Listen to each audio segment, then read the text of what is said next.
tiyak mapapahaleluya ka raw sa isang bata sa Tarlac.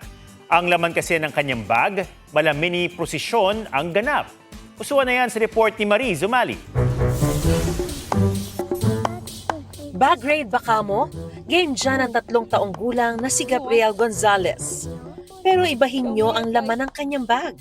Dahil Show me your toys. imbes na mga kotse o stuffed toys, mga santo at religious figurine ang kanyang kinokolekta. See, Mother Mama Larry. Here's another Mama Larry. Ang ikinagulat ng tita niyang si Rich Ann, kabisado ng pamangkin niya ang pangalan ng bawat santo. Who's that?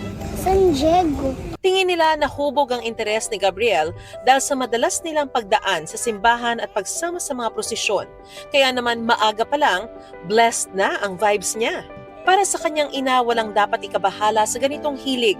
Sa halip, ito raw ay dapat pang suportahan dahil kung ito ang nagpapasaya sa bata, edi amen to that. Mariz Umali nagbabalita para sa GMA Integrated News.